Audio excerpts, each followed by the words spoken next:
Fala pessoal, sejam bem-vindos ao último episódio do Fala PSEG, que vai tratar sobre o tema das inteligências artificiais, porque no final das contas a IA tá aí. Pro papo de hoje, a gente vai trazer dois monstros aí do TI do PSEG. Em primeiro lugar, Bruninho Cadre. Em segundo lugar, Matheus Borghetti, mais conhecido como Sorriso, né? Descobri que ele chama Matheus hoje. Né? Então vamos lá, vamos se apresentar. Cadrinho, começa com você, por favor. Prazer, pessoal. Thiago, obrigado. É um prazer estar aqui contigo. E descobri hoje que era o último episódio. Que responsabilidade, hein, Matheus? A gente vai ter que caprichar aqui, hein? Com os grandes. Com os grandes. Bom, eu estou aqui no PSEG fazem 8 anos, desde 2015. Comecei minha trajetória aí como estagiário e hoje a gente está tocando aí a equipe de tecnologia do PSEG com quase 100 pessoas, né? Quase 100. Caraca, mano. Quase 100 tudo isso. pessoas. Já é a maior equipe?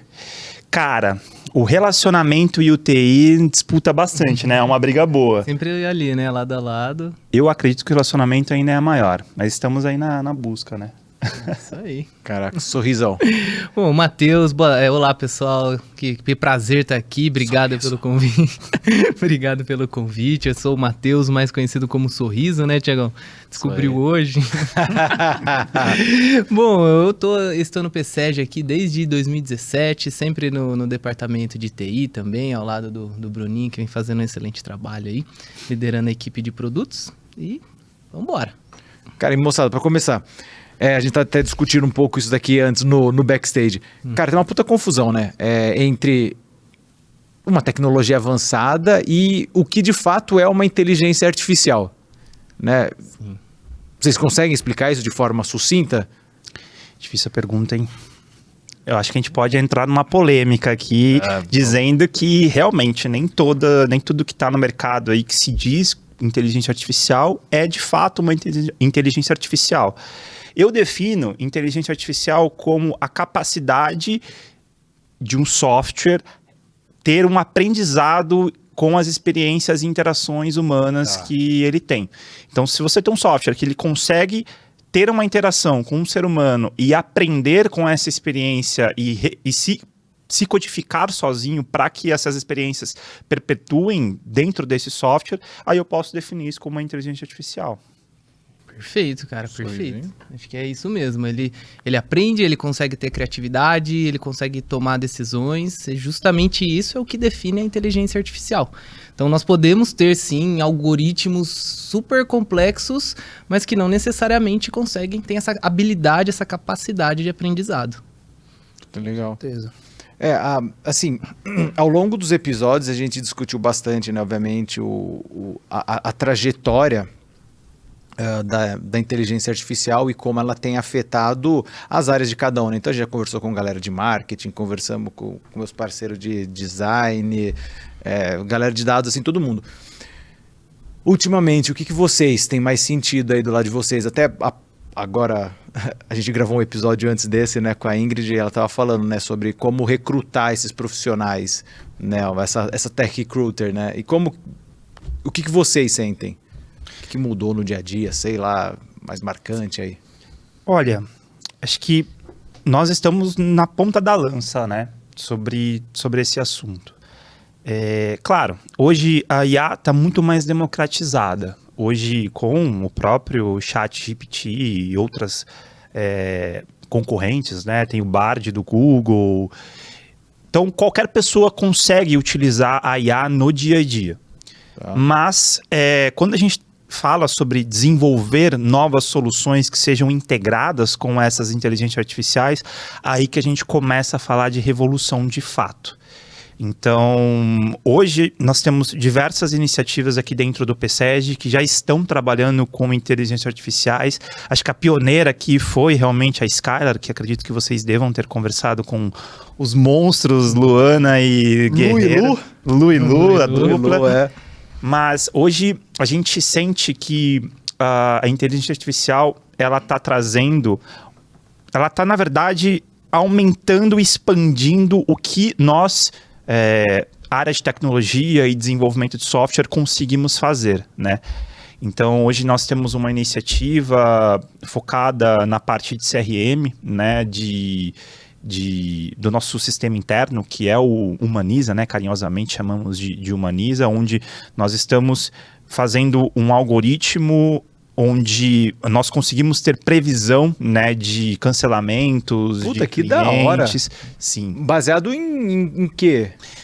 Baseado em vários parâmetros de dados que nós temos hoje dentro da nossa base, né? Então a gente tem que realmente entender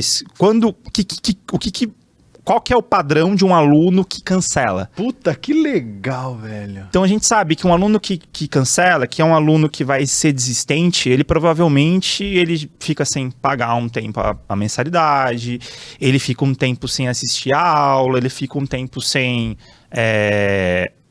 fazer as provas, né? Então a gente vai olhando esse histórico e esse software ele vai reaprendendo e ele indica, né? Ó, esse caso é um cara que tem tantos % de chance de cancelar. Então, acho que esse é trabalho ativo que a gente tá fazendo ali dentro do TI. Essa é só uma das... Não, legal pra caralho isso, porque daí esse dado você envia pra galera de relacionamento pra eles tentarem de alguma forma... otimizar esse trabalho, ao invés de ter que ficar ligando um por um, né? Mas é claro que isso era algo que o relacionamento já fazia. Ele já usava esses parâmetros para poder, de certa forma, segmentar esses alunos mais propensos a cancelamento, né? Então, acho que essa é uma iniciativa, acho que estamos trabalhando em outras iniciativas também, até se o Matheus quiser citar algumas, que a gente está pensando para a parte de interação, né, dos alunos. Não. Mas essa é nova, eu não sei se a gente pode dar spoiler. Pode dar spoiler, né? Não tem problema. Não, porque, lógico, com a ajuda ali da Skyler, né, da dupla Lu e Lu, nós temos todas as transcrições de todas as aulas, então nós sabemos exatamente a hora, o minuto, o segundo que tudo aconteceu, que determinado assunto foi abordado. Então a nossa ideia justamente é essa, é conseguir absorver essa quantidade de informações e possibilitar que um aluno, quando ele tem uma dúvida, ele não precisa necessariamente acessar um chat GPT, que é uma IA generativa e que tem a possibilidade de te dar uma informação falsa. A nossa preocupação vindo de uma instituição de ensino é muito grande com isso, porque a gente sabe que, cara, para disseminar um conhecimento falso hoje em dia, nessa era de informação, é muito fácil.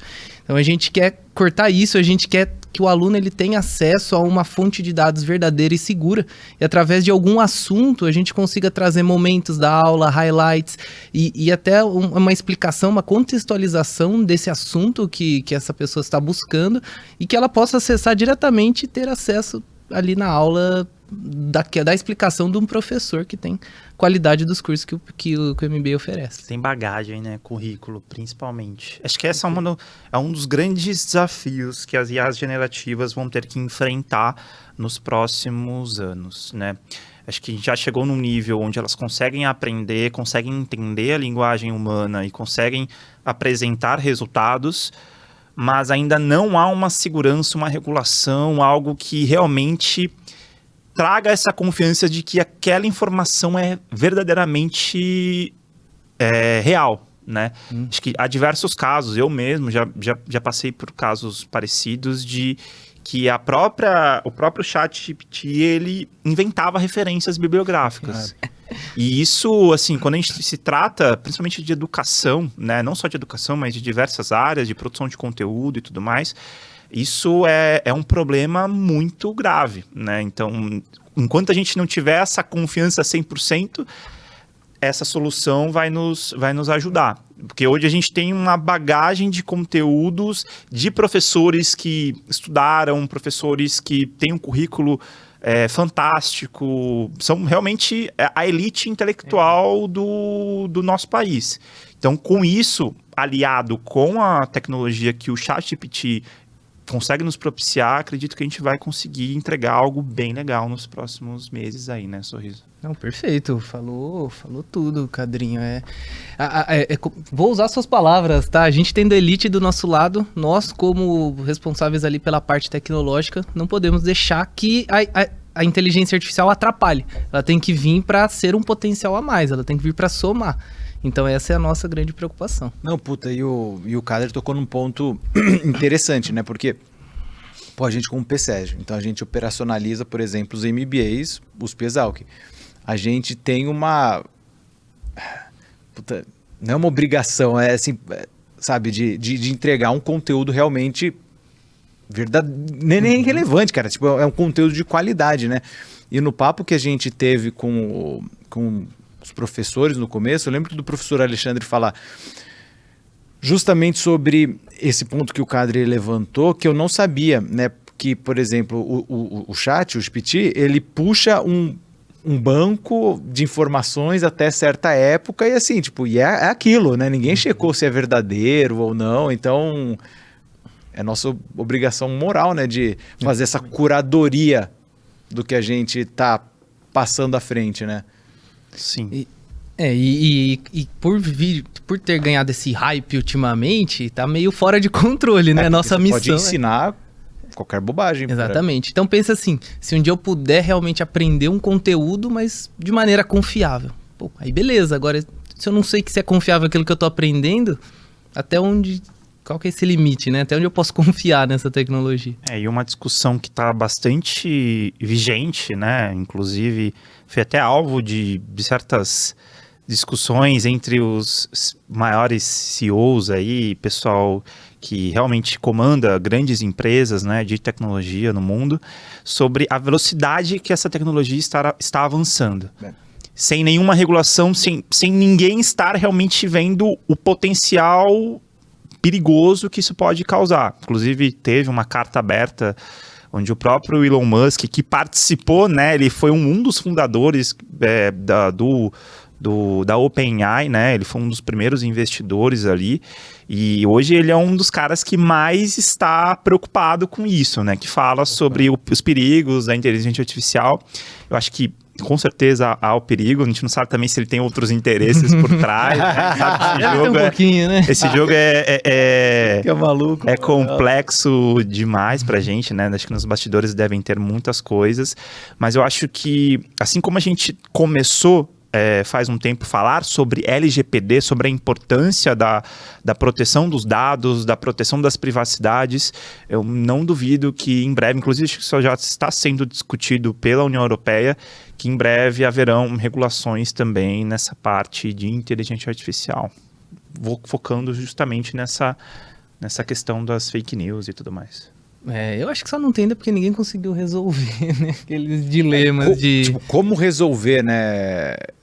Eu não sei se é um assunto batido ou que é de certa forma batido, porque vem há um longo tempo sendo conversado aqui, mas quando eu falo, pô, você tem um carro autônomo e aí tem 10 pessoas de um lado com uma certa idade, mas tem uma só do outro lado que é mais nova, e pra onde qual que é a decisão se ele vai sofrer um acidente, sabe?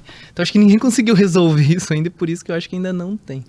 São conflitos éticos, né? Conflitos éticos, perfeito. E no final das contas, a inteligência artificial é hype ou não? Caraca, polêmica, hein? Nossa, tá valendo polêmica assim? Polêmica, cara, assim, é a final, porra. Tem que ser só polêmica. Tem que ser polêmica, fechar com chave de ouro. Não, Thiagão, eu acredito que não é hype. Aí eu vou lançar uma polêmica, ao contrário do metaverso, que desde o começo eu sempre olhei com olhos bem desconfiados, assim. Claro, foi uma jogada genial de marketing que o pessoal do Meta quis, antigo Facebook, né, se transformou em Meta, quis colocar aí no mercado. Eu acredito que o timing foi errado, né, ali nessa questão do metaverso, mas em relação às inteligências artificiais, não é hype. Não é hype, primeiro porque a gente já vê os resultados no dia a dia, pelo menos nós, né, podemos estar enviesados em relação a isso, nós utilizamos diariamente no dia a dia do time de tecnologia e realmente houve uma revolução nesse sentido. Trazendo um pouco do histórico, acho que um dos pioneiros em relação a estudos, né, sobre inteligência artificial sempre foi o Google, né? Tá. O Google sempre foi pioneiro nessa parte de pesquisas na parte de inteligência artificial, sempre utilizando o próprio Google Tradutor como um bom input de dados ali, que inclusive também foi das ferramentas que nos ajudaram ali na Skylar. Mas, e o Google sempre teve uma filosofia aberta em relação à inteligência artificial. Então, sempre o Google, sempre quando havia uma pesquisa, um grande resultado das pesquisas que eles faziam, eles sempre publicavam isso e deixavam aberto. Inclusive a OpenAI, né, o nome é bem sugestivo, também nasceu com essa filosofia. Então, não é hype, é realmente real. Acredito que essa revolução está acontecendo e ela vai ser exponencial. Não, e é muito louco você falar, só interrompendo, Luiz, perdão, mas é que, cara, o Google Tradutor era muito ruim. E é um exemplo, cara, era macarrônico o negócio. E é legal porque, porra, hoje é Capacidade de aprendizado, cara. muito legal. Mas, viu, polêmica. Eu acho que tem um pouquinho de hype, sim. Quando voltando ali no início do assunto que a gente falou, pô, tudo é inteligência artificial. Parece que é, mas nem tudo é, né? Às vezes dá a impressão que hoje tudo é feito através de inteligência artificial. Não é de certa forma comum alguém falar, viu, a gente precisa de uma IA para, sei lá, para um formulário. Pô, você não precisa, né, para algo tão básico. Acho que a partir daí existe um hype. Eu concordo que, cara, a gente conversa muito isso em off também, né? O quanto o conhecimento humano, o Kadri sempre fala isso, o quanto o conhecimento humano vai evoluir a partir de agora nessa fase que a gente tá.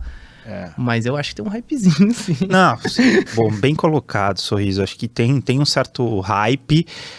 Sempre há excessos, né? Excessos. Sim, em todo assunto há excessos. E sempre o pessoal de marketing gosta de dar uma... Eu pensei, não mas cada um está fazendo o seu trabalho, não é importante. Muito bem. É isso aí, você tá hypando, tá bem feito. Mas uma coisa que eu vejo aí, trazendo essa discussão, porque hoje são os dois grandes players, né? Na verdade, a OpenAI é uma guerra por procuração da Microsoft contra o Google, né? Não é à toa que eles investiram mais de 10 bilhões nos últimos tempos aí com a OpenAI e usando o ChatGPT também nas próprias ferramentas do Office. Só que o Google, ele perdeu um pouco o timing, mas eu estava lendo um artigo que fala sobre que no mundo da tecnologia não é sobre quem chega primeiro, é sobre quem fica por último. Puta, né? Perfeito, massa pra caralho, porque é isso. E o Google, ele aposta muito, ele continua nessa filosofia de que é impossível uma empresa disputar contra a própria comunidade. Então ele está apostando muito nessa filosofia de código aberto. Então, que veio desde das próprias pesquisas e artigos que o Google sempre lançou no mercado, né? Então, a aposta do Google vai ser, se eu pudesse prever um pouco o futuro, vai ser nisso, né?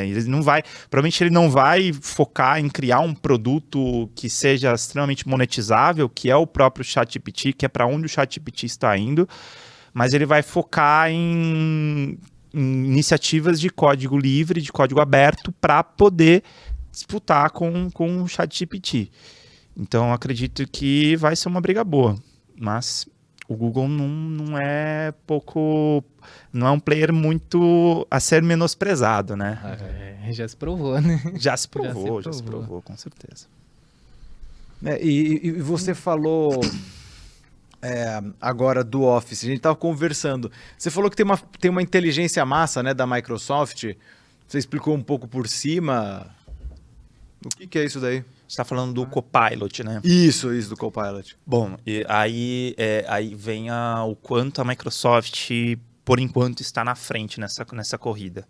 Ela lançou acho que alguns meses anteriores essa ferramenta Copilot. Acho que primeiro foi para o GitHub, né? Para quem não sabe, o GitHub é uma ferramenta de versionamento de código, que é extremamente utilizado em tudo que é software, né? Porque toda vez que a gente faz uma publicação de um software, o software ele não acaba, né? Você vai lançando pequenas alterações, e aí você precisa ter um controle de versionamento. Então, o GitHub ele é essa ferramenta massificada aí no mundo da tecnologia. Então, a Microsoft primeiramente lançou uma ferramenta Copilot para o GitHub e também nos softwares de desenvolvimento de software, onde a própria ferramenta ela ajuda o desenvolvedor a codificar. E isso, assim, é uma coisa que o ChatGPT, ele é fantástico. Ele pode até dar umas deslizadas ali com relação a certas coisas, como referências, como a gente citou anteriormente. Mas quando a gente está falando de desenvolvimento de software, análise de código, aí ele é um exímio desenvolvedor. Não sei se o Sorriso vai concordar comigo. Cara, em partes, acho que eu concordo em partes. Exímio, Então eu faço meia culpa aqui mesmo. Aí eu floreei. Não, Mas ajuda, né? Ajuda. não, ele ajuda muito, mas assim, experiência que eu já tive e vejo o pessoal falando um pouco também. Ele não tem uma resposta certa. Assim como, voltando, como nós seres humanos, não existe uma resposta certa para tudo. Então, às vezes você pede para ele te gerar um código, o esperado é que ele te dê a melhor solução possível em quesito, podemos, sei lá, pensar em performance. Então, o melhor código voltado para performance.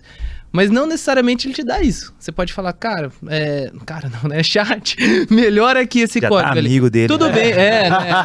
Eu falo obrigado, viu? Depois que eu... Tá brincando, você fala obrigado? Eu falo obrigado. E você pode falar, esse código não está bom, melhora. Ele fala, entendi. Realmente, dá pra melhorar, não sei o quê. Então, ele tá chegando nesse ponto, né? Mas ele ainda se corrige. Mas isso é uma coisa que acredito que a gente vai discutir também sobre isso em breve, mas se eu puder adiantar a pauta, eu vou falar um pouco sobre. Não temos pauta, vamos seguir. Então vamos embora. Sobre o que está muito se falando também, o quanto as inteligências artificiais generativas vão mudar o mercado de trabalho. Sim. Né? Bom, isso não vai ser diferente no mercado de tecnologia e desenvolvimento de software. Porém, aí, levando em conta isso que você trouxe, que também acredito que eu concordo, né? E acho que é muito sobre como você faz as perguntas e como que você faz... Puta, perfeito. Porque assim, por que eu acho que o desenvolvedor e profissionais de tecnologias não vão ser substituídos por qualquer outro tipo de profissional? Porque se já há uma certa dificuldade de nós, pessoas, conversarmos com você, entender o que você quer e transformar isso em código, inclusive no nosso time a gente tem diversas metodologias e frameworks para poder lidar com esse risco, né? De eu não estar entendendo o que realmente você quer. Você falou, melhora esse código, mas melhorar para quê? Melhorar como? Pensando em que ponto, né? Exato. Vou fazer a analogia. Faça. Do faça balão. Que essa é boa. Já ouviu falar a analogia do balão? Não? Pense num balão azul. Beleza. Pensou no balão azul? Descreva esse balão azul. Um balão de borracha azul com ar. Sempre dá certo. O que você pensou? Eu sempre penso no balão que eu vou, que eu entro lá, que acendo ali, eu ligo ali o meu, não sei o nome daquele negocinho que aquece. Cara, bom, você percebe que é subjetivo? Exatamente, porque eu pensei numa bexiga. Exato. Tá ligado? Tipo, é muito louco. Ele pensou num balão que voa com pessoas. Então, assim como há essa dificuldade de você passar o que realmente você quer para uma inteligência artificial, uma pessoa, de ela entender exatamente o que é o mais otimizado, isso não vai ser diferente com as inteligências artificiais. E não vai ter ninguém mais capacitado para falar com uma inteligência artificial quando o assunto é tecnologia do que um profissional de tecnologia. Mas profissionais de tecnologias têm um pouco de dificuldade com comunicação. Faz parte, né? Faz parte. Acho que é muito do nosso perfil, né? Não é à toa. Não, mas é difícil, porque assim, é até engraçado essa história de dar o prompt, né, para inteligência que for. Hoje, lá no marketing, a gente tem usado bastante a inteligência da Adobe, né? Então, e ela tá bem avançada, assim, em certos pontos, tem umas coisas muito legais. Então, tirei a foto aqui e eu quero que a camisa do Cadre seja... Você tá usando a ferramenta de geração de... Mano, você recorta assim bonitinho, só que aí que tá, e isso que é louco. porque eu posso chegar e ser mais técnico, falar, ó, quero que substitua a camisa do cadre por uma regata listrada. Mas assim, se eu colocar, troque por uma camisa bonita. É Tipo, subjetivo. Exato, é extremamente subjetivo, que é a história do melhor e a história do balão, muito legal isso. E às vezes nem sempre o código ele tem um contexto do todo, né, para tomar essa decisão. É aí que falta ainda, né? Falta ainda pra gente ou... Acho que pra IA ela vai evoluir nessa parte, eu acredito. Um dia ela vai ter uma capacidade do todo maior ainda do que ela já tem, né? Mas aí... Eu ainda acho que o ser humano, a forma como ele está passando a mensagem ainda precisa ser mais, eu diria, sistematizado, né? Assim como a gente tem metodologias, frameworks para lidar com os problemas de desenvolver softwares e lidar com esse risco de entendimento das demandas, eu acredito que provavelmente em breve terão alguns frameworks de como falar com inteligência artificial. Tem curso. Cara, já tem curso? Tá cheio de curso. Ai, que louco, agora sim, mano, se são oportunistas ou não, eu não sei, não fiz, não posso opinar. Bom, mas já tem isso. curso para ensinar a conversar, curso de linguagem de prompt. Até antes de nós montar, a gente estava montando a pauta, né? Inclusive, tá montando a pauta, mas a gente está seguindo sem pauta. Mas é bom falar um pouco sobre isso, que é muito provável que uma das profissões que vão ser bastante latentes no futuro são treinadores de inteligência artificial, educadores de inteligência artificial. Que louco! Então, professores, existirão professores que vão ter metodologias de ensino para inteligência artificial para massificar um certo, aquele professor mesmo, assim, a linguagem que ele fala, como falar, como passar essa didática. Então, isso é uma coisa que provavelmente vai ter bastante no futuro, assim. Aí fazendo um exercício de futurologia, né? Não, mas total, mas nem muito distante, porque... Foi o que o Suíço falou, já tem cursos, né? Tipo, imagino que, sei lá, então, para a equipe de vocês, assim, de TI mesmo, o que muda para o profissional de programação? Será um cara mais técnico? Só que assim, porque, o dia do cara mudou, né? Não é... Foi potencializado, sem dúvida, né? Potencializado. Nesse caso, a gente pode falar um pouco sobre o Stack Overflow. Nossa. Isso é um bom exemplo, né? Legal, cara. Muito bom. Bom, acho que não sei se você já ouviu falar, Tiagão, sobre o Stack Overflow. O Stack Overflow é basicamente, né? Não acabou ainda, um fórum gigantesco para que desenvolvedores tirem dúvidas, né? Inclusive, sempre houve essa piada, né? Stack Overflow caiu. Gente, vamos pra casa. Já era, acabou o dia, né? Porque havia realmente essa dependência. E a comunidade de desenvolvedores de software, eles são extremamente unidos. Que legal, velho. Eles são uma matilha mesmo, legal, assim, eles se ajudam. Que então, da hora. E eles eram os maiores, assim, eram referência, né? E são referência há 15 anos, 20 anos, assim, por muito tempo. Como se não tivesse mais o Google pra gente fazer uma pesquisa no dia a dia, sabe? É o Google dos desenvolvedores. Era, né? Não, ainda é. E hoje, esses dias eu vi uma notícia que caiu vertiginosamente os acessos do Stack Overflow pela primeira vez, assim. Foi pela primeira vez e deu uma caída gigantesca. Mas você brincou com era por conta do chat? Exatamente. Caralho, exatamente. Eu posso falar número errado aqui, então... Tem esse parênteses aqui, eu posso estar errado, mas foi coisa de 70%, não foi? Caiu os acessos. Caraca, mano. Assim, tô sem a fonte agora, posso buscar depois e corrigir essa informação, mas foi algo absurdo. Então... Mas isso faz parte, acho que, de uma evolução aí, falando mais da área de tecnologia, que já vem acontecendo há muito tempo, né? Inclusive...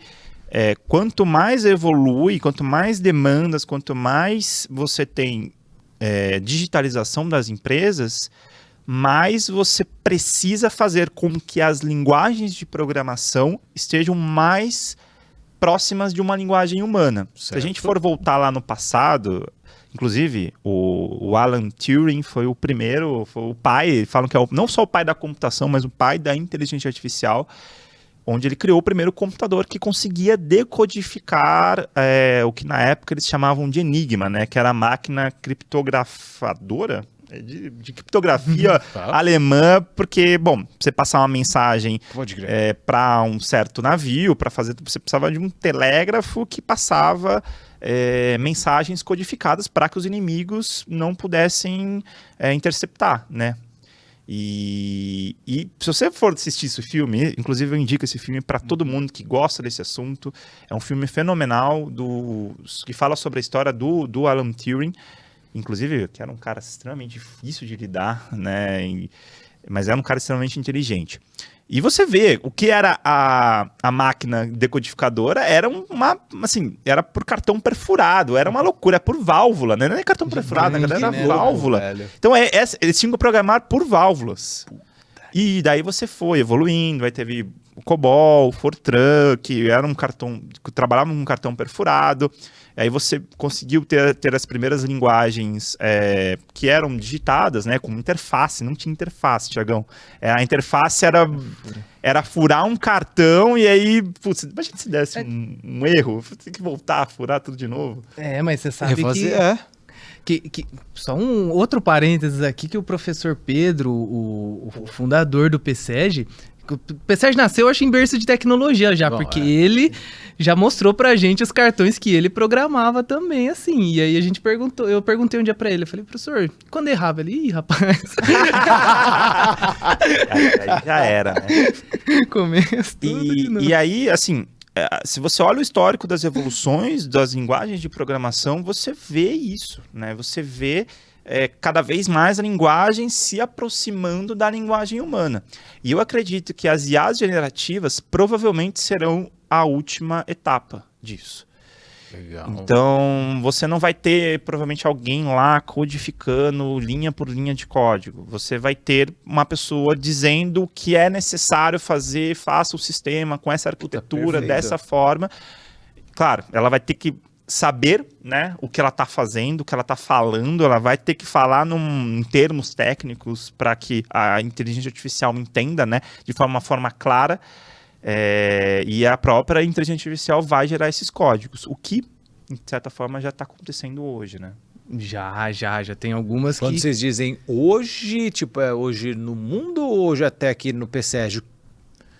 Porque você falou, né? A gente relembrou o case da Skylar, você falou do Humaniza. O que mais a gente tem usado aqui? Bom, um projeto nosso que nós estamos tentando fazer. Isso é usado no dia, como eu falei para você. Ele já no Stack Overflow, por exemplo, o pessoal já começou a substituir essa. Pô, tô com uma dúvida aqui. ChatGPT, nesse contexto, nesse trecho de código, me dê a melhor forma de fazer isso da maneira mais otimizada. Mas num fluxo de desenvolvimento de software, você tem várias etapas. Tá. Desde a etapa dessa conversa, de eu entender o que você precisa, né? Até eu passar, transcrever a linguagem sua para uma linguagem mais próxima do desenvolvedor. Tá. E aí do desenvolvedor ele vai, codifica isso, faz uma publicação numa área de homologação, né? Que é uma área de testes. Há testes, antes de publicar em testes, ele passa por um processo de code review, né, que é uma revisão de códigos por pares, né, porque, bom, eu tô ali codificando na minha cabeça, eu tenho que passar por uma pessoa que pode saber mais sobre aquilo e pode me dar dicas, né, pô, faz dessa forma, esse caminho é mais otimizado. Pensando no futuro, para uma maior escala, eu acho que a gente pode ir por esse caminho. Então, eu acredito que em breve a gente provavelmente vai substituir esse code review por inteligências artificiais generativas. Mas é claro, acredito que tem que haver uma evolução um pouco maior, né, nesse sentido. Ah, cara, e até quando a gente fala de DevOps ali, toda essa esteira já vai estar integrada em qualquer sistema e software. Sim. Mas e aí o que a gente tem usado?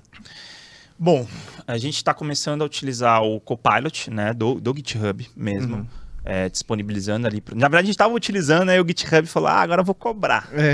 Vou cobrar, peraí, não é bem assim, pô, tá dando sucesso aí. Então, ele começou a ter uma cobrança ali por desenvolvedor. A gente teve que... Então, estamos organizando a casa para poder que todo mundo que desenvolva software tenha acesso a essa ferramenta, né, e consiga, assim, melhorar a performance e o tempo gasto com certos desenvolvimentos. Que O Stack Overflow também era um atalho, né? Ele oferecia sempre atalhos para que você não quebrasse a cabeça com algo que alguém já quebrou a cabeça. Mas com o ChatGPT isso vai ser muito mais performático, muito mais automatizado e até em tempo real. Não, perfeito. E é só para desenvolvimento ou pode falar no dia a dia, assim? Porque acho que me vieram 2 pontos bem interessantes que eu acho que a gente pode citar.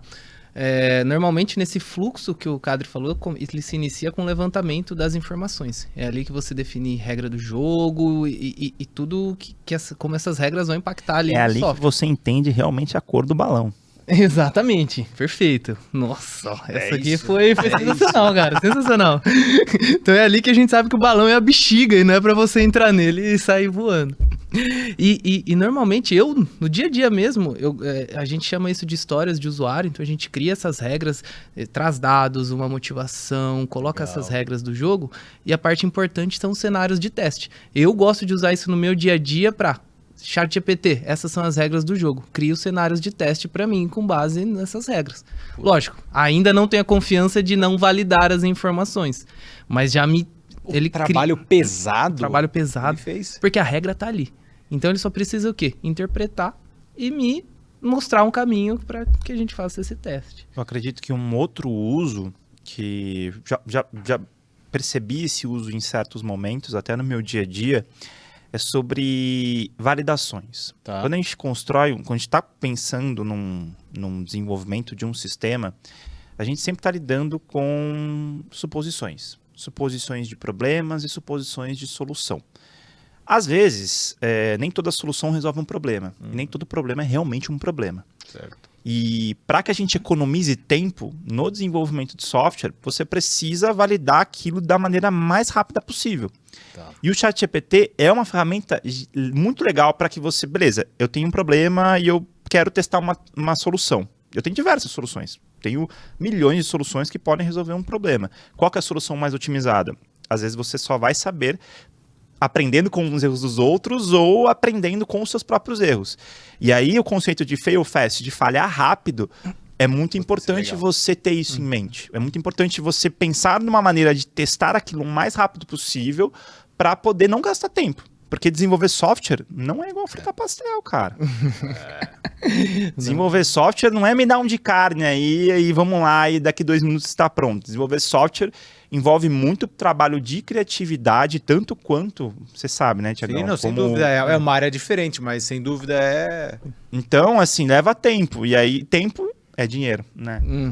E não pode esquecer disso. Então, o ChatGPT ele pode ajudar a criar essas soluções rápidas para que você consiga validar, aprender com esses erros e partir para uma outra solução, caso não seja a melhor solução possível, né? Boa. Então, na parte de segurança também, a gente pode pensar no uso da inteligência artificial para ataques de DDoS. Ataques desse tipo são ataques massivos em que há uma quantidade imensa de acessos em um site, em uma aplicação, e a intenção pode ser derrubá-la, tirá-la do ar, enfim, tem inúmeras finalidades aí do atacante, né? Mas a inteligência artificial ela consegue entrar no nível de diferenciar se isso é um ataque robotizado, programado para que esse site... para detectar se o site realmente está sendo atacado e bloquear essas requisições, de forma a proteger o site para que ele não perca ali não caia. Puta, que legal.